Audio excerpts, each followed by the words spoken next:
Well, thank you, Tony, for that very gracious introduction. I'll have to say it was a little much, and after that introduction, I can hardly wait to hear what I'm going to say. And thank you, everyone, for coming. And let me just explain a little bit about how I like to do town hall meetings. As Tony mentioned, this is our 8th town hall meeting in southern Minnesota, and we have one more scheduled. That's going to be in Owatonna. And for my part, I love doing town hall meetings. I like explaining what I see as the change in direction that our country needs to make. And I very much like responding to questions, comments, and what I will do is I'll talk for about 15 minutes, and then I'd like to deal with your questions and your suggestions. It's really your town hall meeting, and I am here at your disposal. I'm one of these people who believes that anyone who runs for office is a public servant, and I see it that way.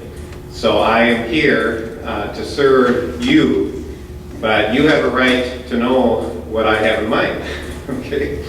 And I'm one of these people on the farm who says you don't want to buy a pig in a poke. So I think you want to take whatever it is out of the poke and see what you've got. So let me start with a statement made by President Abraham Lincoln at the beginning of his famous Gettysburg Address. But before I do that, on the lighter side, I think you probably know about the occasion where former President Bill Clinton made a reference to government of the people, by the people, and for the people, as stated in the Constitution. And then he corrected himself, saying, oh no, it's the Declaration of Independence. And of course, it's really Lincoln's Gettysburg Address. And so those of us who are kind of political junkies enjoy that. Lincoln's Gettysburg Address. At the beginning of the speech, Abraham Lincoln said that the Civil War put the United States to the test. And the test was whether a nation conceived and born in liberty could long survive. And Lincoln had a way of being very direct. You didn't have to wonder what he was talking about, and I try to model myself after him. I think it's quite clear that although it's in a different way, today, once again, our nation is being put to that same test. The test of whether a nation conceived and born in liberty can long survive.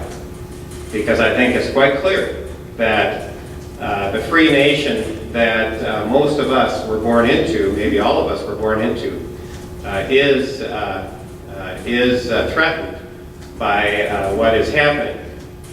So let me be explicit on that, and in order to be explicit, I have this chart with me. I'm going to turn it a little bit so Jacob and Lynn can see it. Let's see. Jacob and Lynn, can you see it from there? Okay. I don't like to turn my back on anybody, and I want to make sure everybody can see my charts. This chart was not drawn by me. I took it off the internet. I'm not very artistic. And so when I want a chart, I just email it to one of my printer friends, my printer friend prints it. So this chart is from an organization that tests the accuracy of political ads. It's from an organization called factcheck.org. So they assure us that it's accurate. Of course, I know it's accurate. This chart describes the national debt in our country from 1944 up through 2012. So it takes us ahead about 5 months. And one of the reasons that I like this chart is 1944 happens to be the year I was born.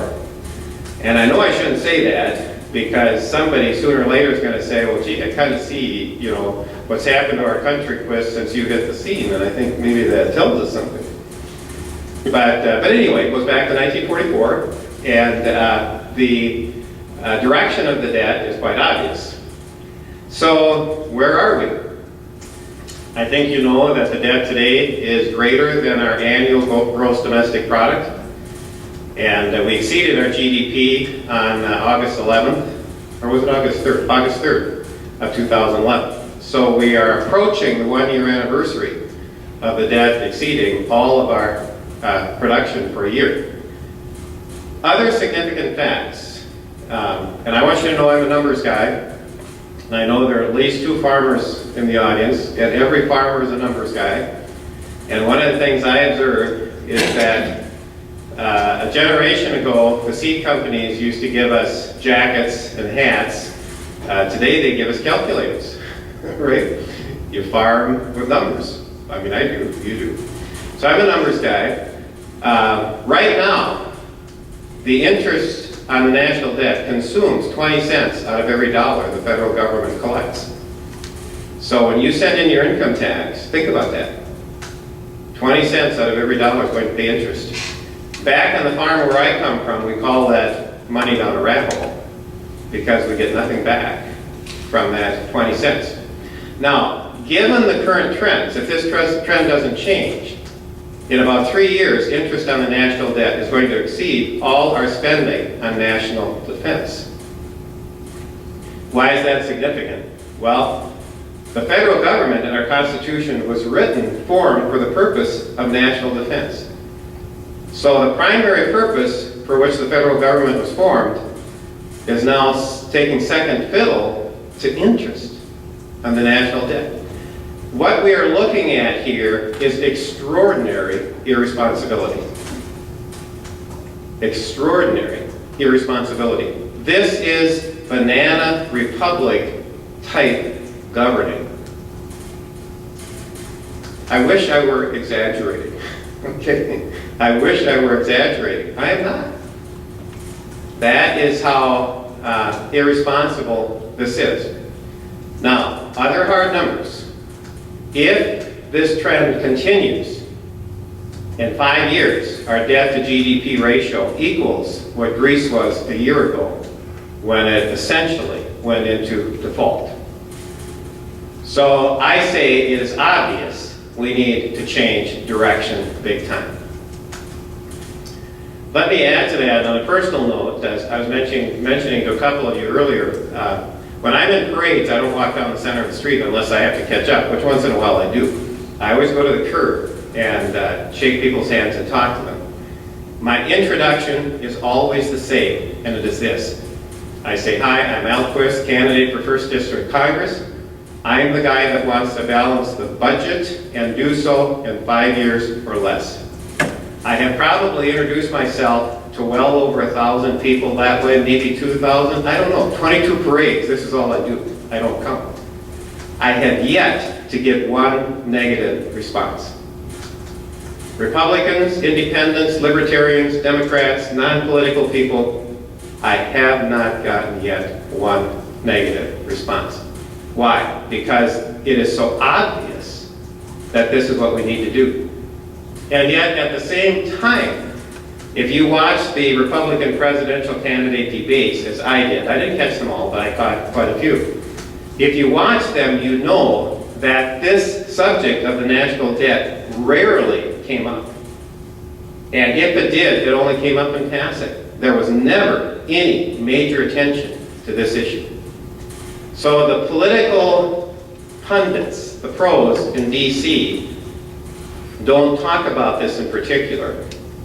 But if you get out and talk to the people like I do, I am out like this all the time. You get out and talk to the people say, this is issue number 1. Okay, that is what they tell me. This is what the people in the coffee shops, the Republicans, the independents, the Democrats, the libertarians, the Tea Party folks, I don't care. This is what they say is issue number 1. So, as I've indicated already, what I am convinced we need to do is we need to turn this trend around. And the way you do that is you set a limit each year on how much you can spend. And it is my position that we have to set a limit for 2013. This is the most we can spend, 14, 15, 16. You have to put together a plan for economic growth, encouraging economic growth. So you get more tax revenue, more people employed. But it's my position that we need to balance the budget. We need to do it in 5 years. And we do it largely by controlling spending. Not by raising taxes, which will hurt the economy. We do it by controlling spending. Now, let me be explicit. There's an agriculture bill, so-called, right now in the U.S. House.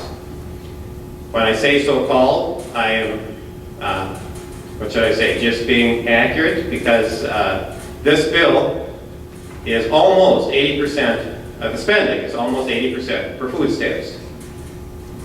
And about 21% for ag programs. Is this an agriculture bill? It is not. It is a food stamp bill with an agriculture rider. It's not an ag bill. It's a food stamp bill. So let's call a spade a spade. One of the things I insist on in my conversations with people is being accurate in the language that I use. This is a food stamp bill primarily. So you have this food stamp bill that includes almost $1 trillion in spending, about $950 billion for the next 5 years. All right? The food stamp portion of this has more than doubled per year in the last 4 years. More than doubled. Now, I look at a bill like that. This is the 900-pound gorilla in the middle of the room that has to be recognized before that kind of bill is acted on. I look at that kind of bill and I say, you cannot pass that kind of bill until you have a limit on how much you can spend, and then you divvy it up. And as a farmer myself, okay, I make my living as a farmer, I'm very willing to take my share of the cuts, but I'm not willing to be a human shield for the big spenders that want to lock in exorbitant spending for food stamps. Okay, we who are farmers have allowed ourselves to be pawns who provide cover for people who are spending us into bankruptcy. So what do? Well, the first thing that we perhaps should do is Speaker Boehner has proposed that we just continue what we're doing for a year until we get our house in order. I frankly think that's a lot better than passing a 5-year bill. I also insist this bill has to be divided into 2 parts. An ag bill, separate bill, a food stamp bill, separate bill. It's always a violation of rules to have 2 subjects in one bill. I think we play by the rules. I think we play by the rules. Ladies and gentlemen, if we aren't willing to bring that kind of legislating under control, we have lost our country. I want you to know the Australians believe that we are heading for financial collapse. I'm going to do everything I can to prove them wrong, but they think we are heading for financial collapse. They see the numbers, they see the trend, they see this ag bill, this food stamp bill, sorry, I misspoke. And they don't think we can turn it around. So again, I'm a numbers guy. Right now in the U.S. House, there are about 85 members who are committed to balancing the budget in 5 years. And it is my intention to join that 85, provide some leadership, and we need to get up to about 125. Then we can turn this around. But if we don't, I fear for our country. Now, let me put another chart up.